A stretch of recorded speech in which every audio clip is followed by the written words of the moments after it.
of people are going to have a problem with the starting lineup. Let's start there. Oh, boy. Draymond Green and Gary Payton II did not play. Gary Payton II was ill, missed shoot-around, was not feeling well. Draymond Green did not play due to personal reasons. Hopefully he's back on Saturday. Hopefully everything is good with Day-Day. So Steve Kerr had a decision to make. Who do I start? Do I start Chris Paul? Do I start Kuminga? Do I start Moody? Do I start Saric? You started Saric due to the spacing that he provides from the three-point line. Yes. And you know what? The starters got out to a very slow start.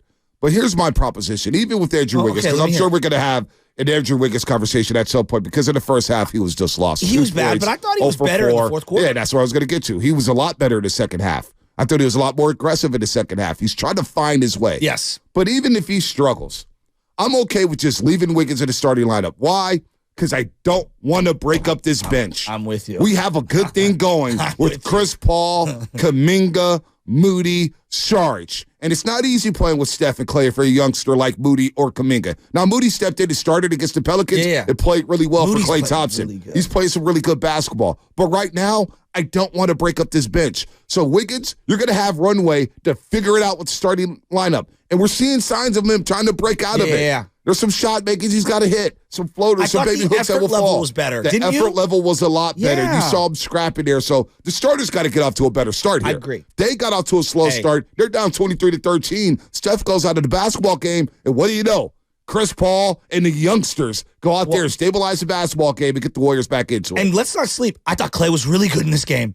I thought he was really good. There was obviously the missed free throws are something that everyone's going to point to, but I thought there was a period where Klay hit a bank shot. He hit a three. He was playing defense. He played amazing defense on Aaron Gordon, who kind of killed them in that first half. And so I don't know, man. So I like where the Warriors are at. Honestly, you feel me on this bench thing, though? I think this bench mob. I feel you on the bench thing. I'm all in. CP3, I can't believe how much. In terms of just breaking it, like I don't want to touch it. Yeah, I don't want to exactly. touch it. Why would you want to touch Everybody's Moody? humming. Why would you want to touch Kuminga? They're playing so well with Chris Paul. Let Wiggins figure it out. I'm sorry. TJD, I know. This bench, I don't get why anybody would break. Like, think about it. Okay, Wiggins is struggling. We could give him the quick hook.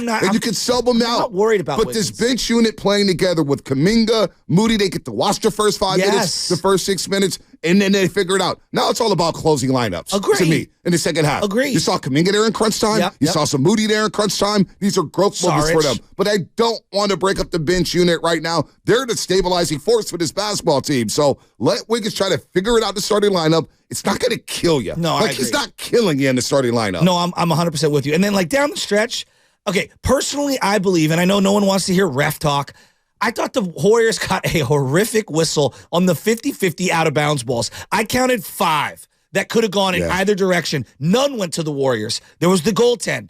There was a couple of what I would call questionable loony fouls on Jokic, where Jokic kind of starts with the arms low, and he's a superstar. He's going to get the benefit of the doubt. Even though the Warriors, I believe, had a 2-1 discrepancy in free throw attempts yesterday, I just thought they got a poor whistle in situational spots. Whatever. I didn't see a Moody call. Did you see a Moody replay on the one where he tried to throw it back in bounds on that last play of the game on the Steph Curry? Did they show the foot? So they didn't show the foot. Because I didn't see it. And look, you can't fault Moody. No, Moody was a hustle play. Moody was hustling. It looked like it was going to go out on Wiggs Jokic. Too. But, he made a hustle play, goes out of bounds to the Denver Nuggets. Now, I got a text from a good pal of mine who works overnights. He said, the Denver radio station, they're saying that should have been Warriors ball. That's what So, listen. That's a 6th one. So, listen. That's a 6th one. Listen, the referees were bad on both sides because Jokic was getting bugged out there. He was getting But that's how you play him. I thought they did a great job suffocating the passing It can't be both ways. We can't have it both ways. The referees, I thought, were bad on both sides of the floor. The Warriors were hacking the hell out of Jokic. You can see that arm. There's redness. There's scratches. There's everything. That was a game where the referees just let both teams play. So I'm not going to harp on the referees. My thing was the 50-50 balls, Bonte. The 50-50 balls and the goaltend, you've got to be able to review some of those. And I get it because you sit there, you'll review every single thing. It just felt like, for example, there's 1.1 seconds on the clock. There's 3 Warriors on a defensive rebound boxing out. And somehow it's Nuggets ball with 1.1. And Porter hits a 3-pointer from the corner. It was an incredible shot by Michael Porter. Actually, he hit a couple of shots back to back corner that kept them in that game. Exactly. It was some great Michael shot Porter Jr. making. did a great job. So, look, both teams got away with some fouls. Both teams got away with some physicality. There were some missed calls, no doubt about that. But this game came down to just physical execution and making some shots down the stretch. Denver's made a couple more shots than the Golden State Warriors. It is what it is. But 888-957-9570. How many people are out there encouraged?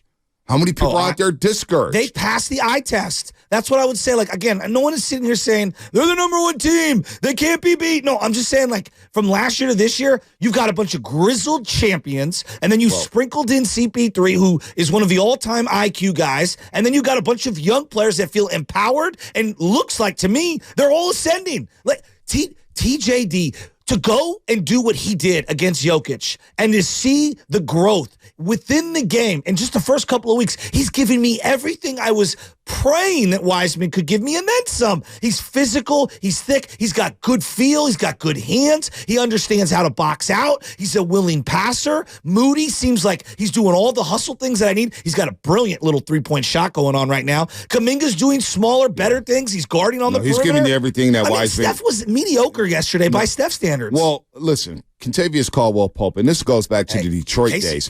Back to the Detroit days. KCP always defending Curry well. Now, he's not gonna stop Steph Curry. No, but he good. Chases him off screens. Yeah. He's physical with him, and he made it tough. Look, that first quarter, Denver Nuggets set a tone.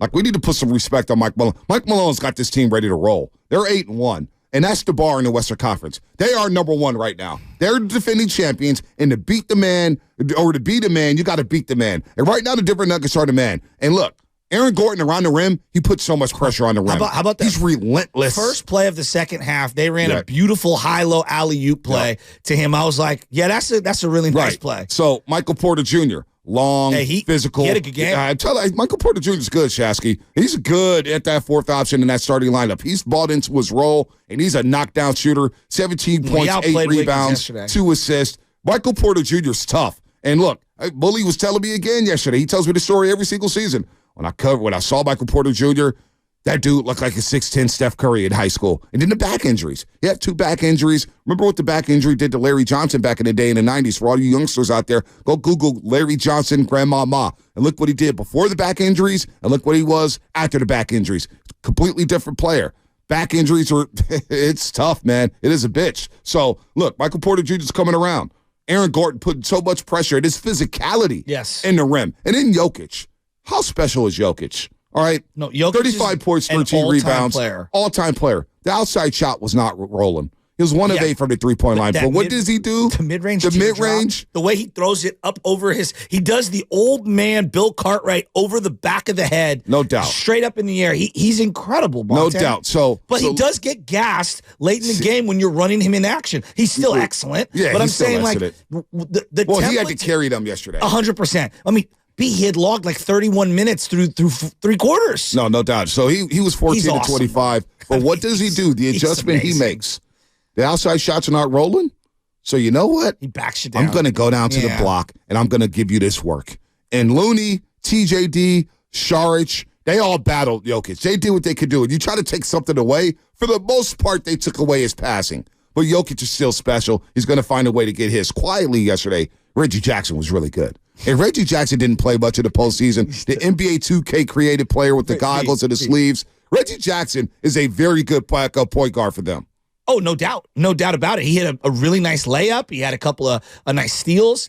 Bonte, he wore the leggings. I was looking at it yesterday. Where's it all? He wore the leggings, 2 different colored shoes, okay? He had the arm sleeve with the shirt underneath.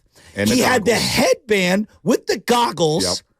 The guy had every accessory the 2K player has to have. You know what? He looked like my 12-year-old nephew, Mikey G's creative player. And I'm not mad at it. I am Himothy. I am not mad at it either. Do your thing, Reggie Jackson. Do your thing. But this was a good litmus test for the Golden State. This was a good litmus test. He was good yesterday. He was. This was a good litmus test for the Golden State Warriors. I thought that was fun. It was a very good basketball game in the second half. Mark Jones going to join us at 8 o'clock. He was on a call for ESPN. We'll also ask him about his Kings.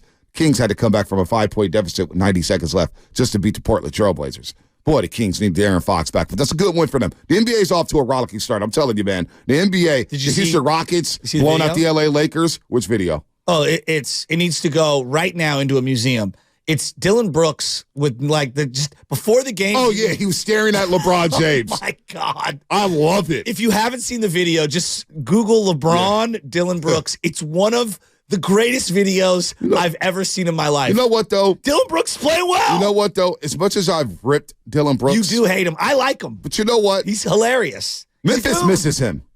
The Memphis Grizzlies miss him. Absolutely. They're They've 1-7. lost a lot of their identity. They're 1-7. And you know what? It's getting back to old school NBA. Enough of this AAU stuff where everybody's buddy and we're not talking trash. You know what? We need some villains. We need some rivals. We need some of that. Wait, so you know what? Some spice. So I'm warming up to Dylan Brooks in time Houston. out. In the same offseason, you went from heel CP3, heel Dylan Brooks to both being baby faces. Hey, didn't have that on my bingo card. No, you know what? CP3 in his old man game, man. I like CP3. I didn't love the 3 late. He was really good. He was open. He was really good. And I know a lot of people were complaining about the CP3 3. How about the steal on Gordon? He picked his pocket. Cookies. He yelled cookies on the sideline. Dario Saric. I love the way that he talks to the referees. Oh, yeah. He'll berate them and then come over and put his arm around him. And I'm like, this guy is a savant. I am using all of that in CYO basketball this year. Well, it's not going to work for you. Yeah, I know. Not CP3. Dario Saric. A lot of people are complaining about his wide open 3. That's what he's paid to do.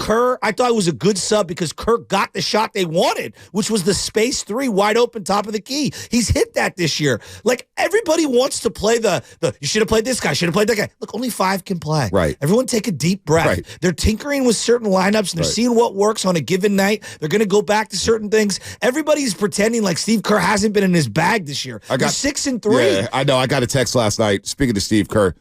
Yeah, Bonte, I know you can't talk about it, but Steve Kerr lost us this game. I didn't even. I said, this is what we're doing night games. How about not executing? I mean, come on. Come on. Let's they not were be lucky dense, to have people. a shot late in that game. I know the goaltend played a factor. Jokic missed 2 free throws, and then was it KCP? Who missed the other free throw? Reggie Jackson. Reggie Jackson. Okay. Yep. And he so, split the free throws. If that pass could have got to Clay, and he could have just corralled it, controlled it, maybe he hits the game winner to walk off in Mile High. But you know what? That was an encouraging game. We know the Warriors are close. They're close. But how close are they to the Denver Nuggets?